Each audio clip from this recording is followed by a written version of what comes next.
Hello, this is Janice, and for the next half hour, I'll be reading from Buffalo Rising on the Niagara Frontier Radio Reading Service.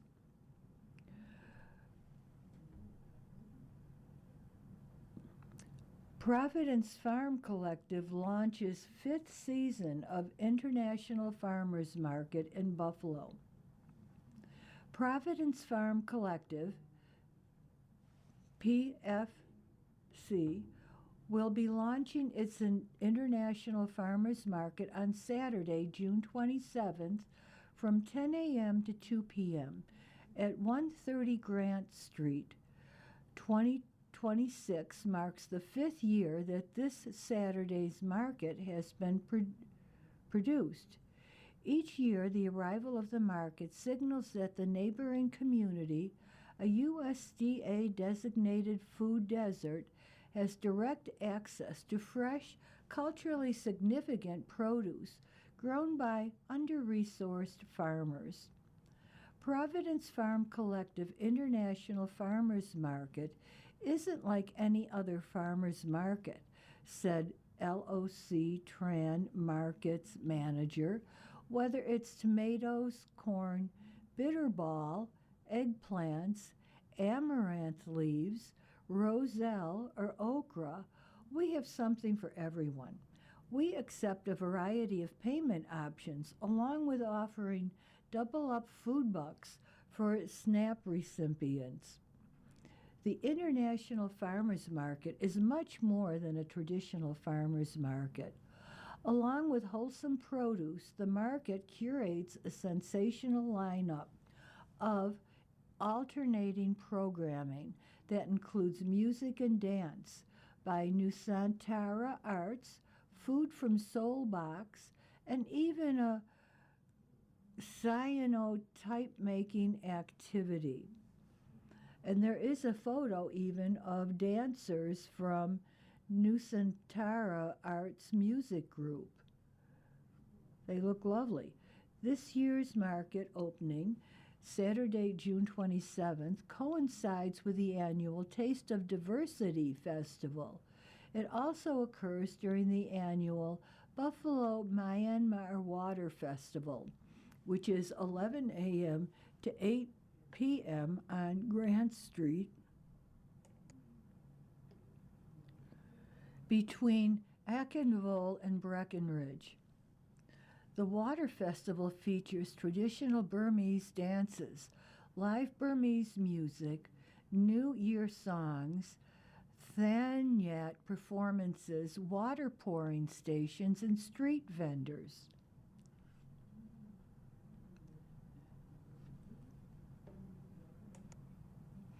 Nights every Thursday has specialty tours and programs, workshops, and shopping. Right nights include cornhole tournament, reading invasion, kids night, and Strictly Hip. Thursday evenings have never looked better thanks to a weekly Right Nights experience at the Martin House with extended evening hours.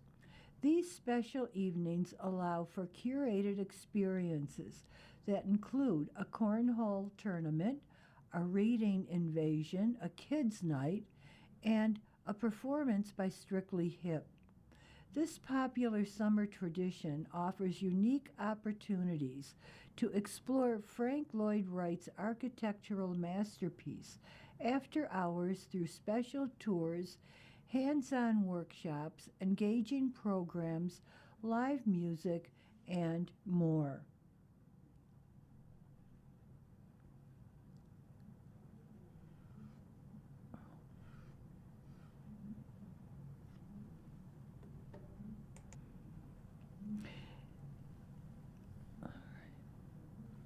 Introducing Pollinator Pills in support of Gardens Buffalo Niagara. A new beer has hit the market that supports Gardens Buffalo Niagara. Now available at local markets such as the Lexington Co-op, Pollinator Pills is a 4.2% ABV beer brewed by Smoldered Society at Chandler Street Breweries.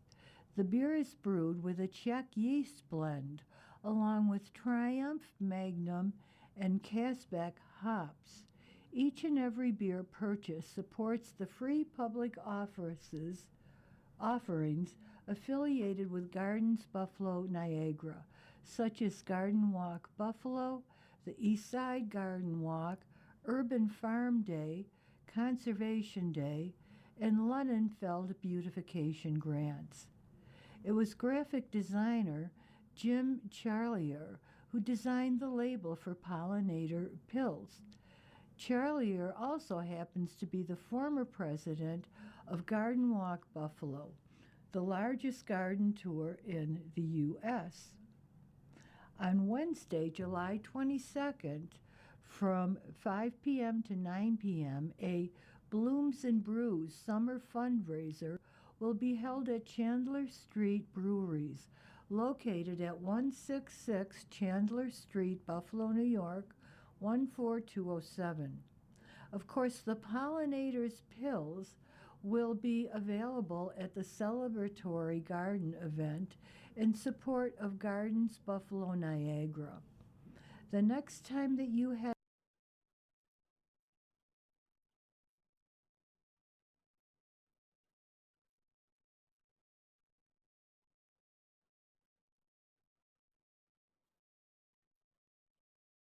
out in search of a locally brewed beer to stock your fridge, why not try out Pollinator Pills?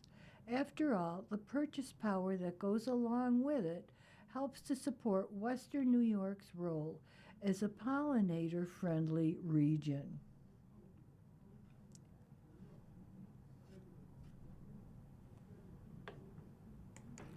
Open now, Indigo Chapel.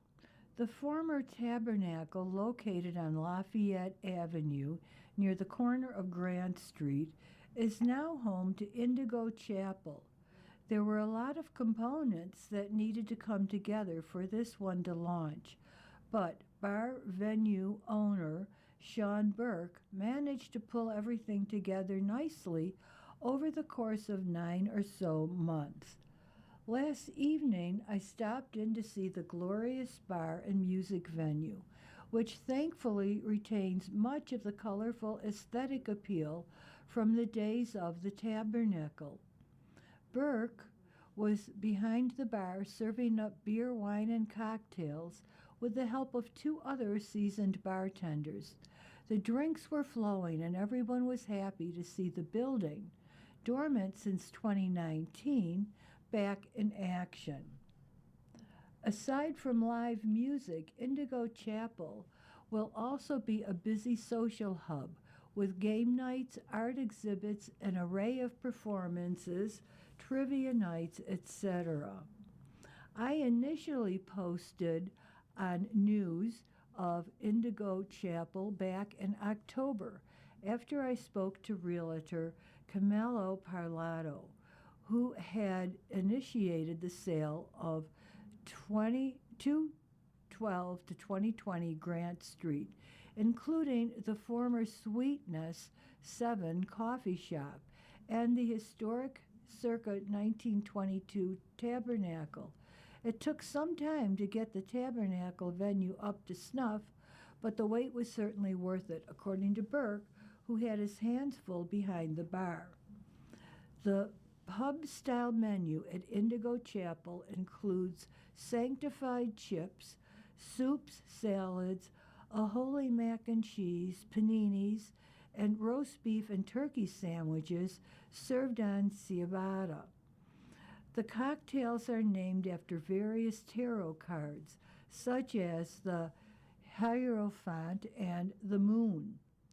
During my visit, a little birdie told me that Konbini, which is Raymond Noodles Dishes and Coffee Bar, located at the Lane on Main, 500 Washington Street, is heavily considering opening a location at the former Sweetness 7, which neighbors Indigo Chapel. If when that comes to pass, there will be a nice little relationship brewing between the two businesses. Needless to say, there are some great stuff happening on Grant Street, thanks to Burke's vision, which happened to align swimmingly with the beloved Tabernacle building.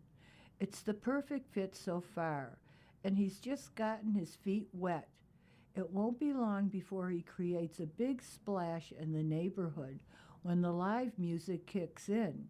At that point, this Grant Street neighborhood will be home to a number of live music venues, including Black Dots Records and Bar and the Gypsy Parlor. Now open, Ember Kitchen's outdoor patio happy hours at Gaslight Company Works building. Recently, Ingram Micro relocated to downtown Buffalo at 257 West Genesee Street, where Buffalo Gas and Light Company Works was once located. Today, all that remains of the building is the historic Norman Romanesque stone facade, which is a pretty and impressionable sight to behold. The modern structure that was built behind the historic facade is a 469,000 square foot office complex that now houses Ingram Micro at 160,000 square feet, with around 260,000 square feet of office space remaining. In order to accommodate the new office, workers at 257 West Genesee Street, prominent Buffalo chef J.J. Rickert, Torches Smoke on the Water, has opened Ember Kitchen and Cafe 257 within the building. During a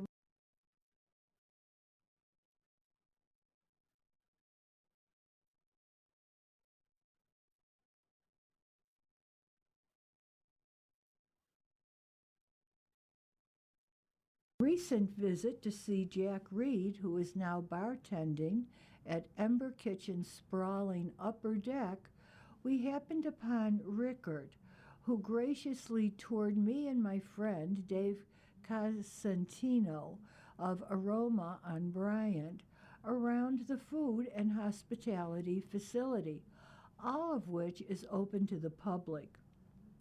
We started upstairs on the deck, where Reed prepared a couple of cocktails. As he mixed the drinks, he told us that the outdoor patio bar is a new addition to the mix, but that many fun surprises are on the way. While the full bar is set up and operational from 4 to 7 p.m. Tuesdays to Thursday, they are still waiting for the patio games, the umbrellas, etc. We noticed there was a grill and a smoker set up in the corner and could imagine all sorts of action to come, from live music to cookouts. Before long, Rickert met up with us and took us through Ember Kitchen, which is pretty incredible. The state-of-the-art kitchen/catering facility features off-the-grill favorites, Ember bowls, gas oven-fired pizzas, a sushi station, fries and baskets, and a soup and salad bar. In the winter, there will be a thermos club for soup lovers. Rickert describes the new culinary sensation as a food court run by chefs. Ember Kitchen is typically open Monday through Friday from 11 a.m. to 3 p.m. Then there's Cafe 257 that is located on the first floor lobby of the building. That's open to the public weekdays from 8 a.m. to 2 p.m.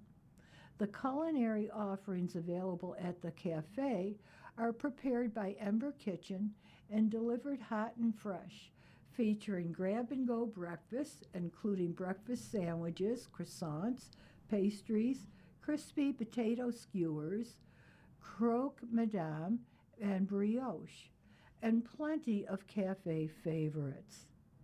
As if that was not enough, Ember Kitchen is also a full-fledged catering operation, serving the Western New York community, as well as in-house events such as weddings. There's an atrium room on the first floor where people can host an array of catered events. The upper echelon food court is also available for private events, as is the patio. Richard said that clients can create their own visions for the building with rolling bars, food stations, custom menus, and even dance floors. Whether it's to grab a morning coffee and work on a laptop in the food court, or to swing by for a pizza and some sushi, or to grab a beer on the patio, 257 West Genesee Street has just about anything that someone could ask for when it comes to daytime eating and post-work socialization. With 1,200 workers strong at Ingram Micro and more office spaces filling up, there's already a built-in buzz, and it's all being run by a local team that has already proved that what they can do to set Buffalo culinary landscape ablaze. Ember Kitchen and Cafe 257 serve anyone that is up for a new culinary adventure. The 257 West Genesee Street building has a large guest parking lot where people can park and walk right inside to experience anything firsthand. So why not give it a try the next time that you're looking for something that's completely out of the norm? You are listening to a reading of articles and features from Buffalo Rising on the Niagara Frontier Radio Reading Service. Buffalo Through Fresh Eyes, a global coffee tour in Western New York. For me, coffee is non-negotiable. Iced coffee, to be exact. Finding great coffee spot is always a fun adventure, especially with so many different types of coffee shops around town. To be fair, I don't hate any of them. Caffeine is always good, but here are some of my favorites from this month that I think are worth checking out. Spot Coffee, specifically the Kenmore location. Spot Coffee is a Buffalo company and likely a known entity to you. However, I'd never heard of it until I was invited to a coffee date at Spot and stepped into the wonderful 90s Friends-esque reality that is a great coffee and food spot, pun intended. And full transparency, my very first experience at a Spot wasn't awesome. Their iced coffee was a disaster that day, but all of the other coffee drinks were on point. But I'm so glad I went back and keep going back. If you want a place to meet, do work, be around people without having to people, this is a great place to gather. I wouldn't say, like many of the recommendations on this list, that this is the best for a quick coffee, but it's a fun atmosphere and a great menu. Raha Coffee House, both locations, went to the new one in Amherst this month. I have visited the first Raha location. It was actually an outing for me and a friend. We had to work to get a parking spot across a busy street or two to get our delicious coffee and pastries, and what I can only describe as a super popular spot. When they opened their new location in Amherst, I couldn't wait to visit it. I have been a few times, and while it has a very different feel, atmosphere, layout from their original location, the coffee is just as good. This location has 2 floors with ample seating and comfy chairs for working, meeting, or just enjoying your coffee. Caution though, this is near the university, so lunch hour is a bit of a madhouse, adding to the fun and the feeling, for the lunch hour at least, that You're young, hip, and part of the in crowd. Kwamaria Yemeni Coffee Company in Williamsville. Why has everyone been holding out on me about this place? I was heading to a friend's house who asked if we could grab her favorite coffee on the way. The answer is always yes when coffee is involved. And she sent along the address to Comrade Maria. When I arrived, I was skeptical. The location is a bit hidden off the road and looks very nondescript from the outside, but whoa, the inside. So different and a match to the outstanding coffee and the pastries. I keep finding reasons to go back and visit. This is definitely worth checking out. Know that the outside does not match the inside, and that you are going to be in for a bit of a wait to get your handcrafted coffee. The wait has a great payoff, and do yourself a favor and pick up a pastry to munch on while you wait. Overwinter Coffee on Elmwood. I've been to Overwinter a few times, and I've absolutely loved every single visit. The atmosphere is special. It feels like you're walking into a community space. The coffee is yummy, and the people are helpful and genuinely friendly. Oh, and this place can be quick, so if you're in a time crunch, add this to your list.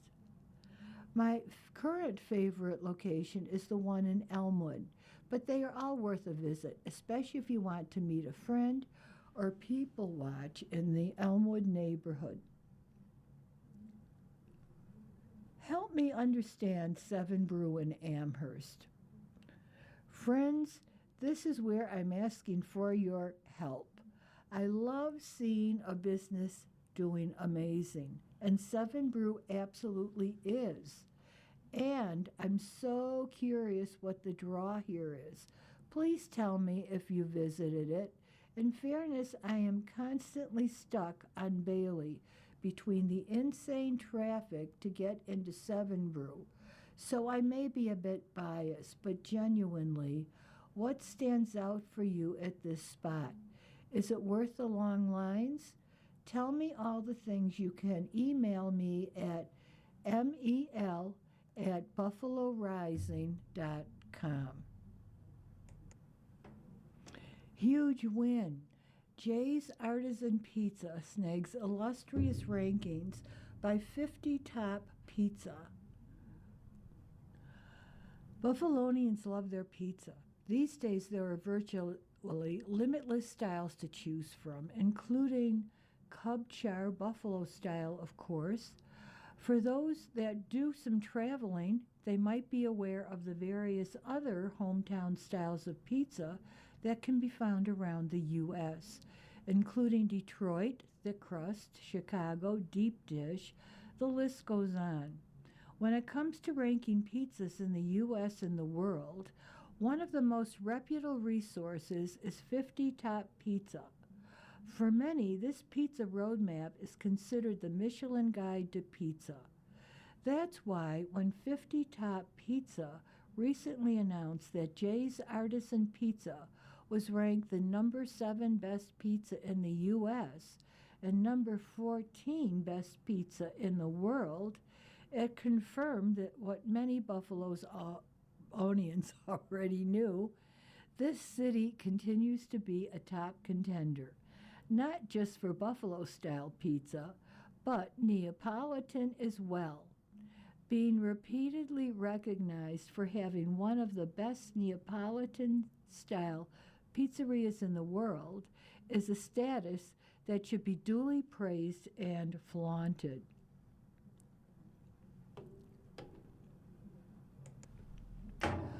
Owned and operated by lead pizzaiolo Joe Powers, who completed intensive training with the Associazione Varese Pizza Neapolitana in Naples, Italy in 2019, Jay's Artisan Pizza has managed to do the unimaginable. Over the years, it has steadily climbed the ranks of top pizzerias, not just in Buffalo, not just in the States, but in the world. Talk about a class act.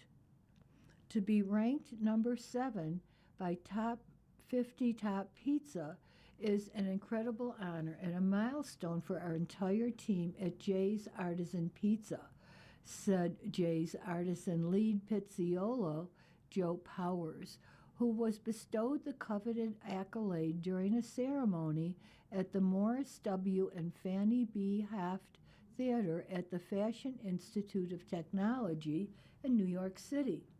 Since day one, our approach to Neapolitan pizza has been one that starts with a deep respect for the craft and the ingredients that shape each pizza. This recognition reflects the hard work of our team and support of the Western New York community that has helped us to grow. It is interesting to note that Joe Powers joined Jay Artisan Pizza as its first employee when it was founded by Jay Langerfeld in 2017. Then in 2020, Powers purchased the restaurant when he was 22 years old. Since that time, he has dedicated himself to the art of making pizzas. Today, Powers continues to represent Buffalo on a national and global stage and plans on doing so for years to come. You have been listening to a reading of articles and features from Buffalo Rising. We read from Buffalo Rising on Fridays at 8:30 a.m. Your reader has been Janice. Thank you for listening.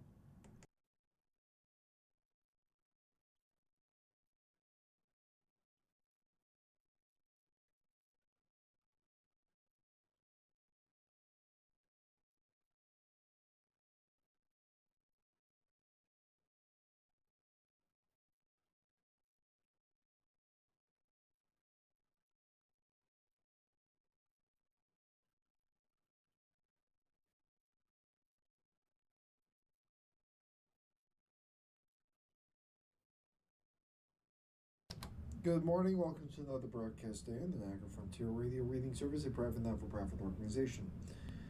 Our broadcast studios are at 1199 Harlem Road in Cheektowaga between William and Clinton Streets. Our phone number here is area code 716-821-5555. Our agency website is nfradioreading.org. As always, please feel free to contact us with your comments, suggestions, or any questions you may have. Our phone number here again is 716-821-5555. Our reading of the Buffalo News will be coming up in just a couple minutes. But as I mentioned, feel free to contact us with those comments, suggestions, or questions that you may have.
double JJ, you're up. quick.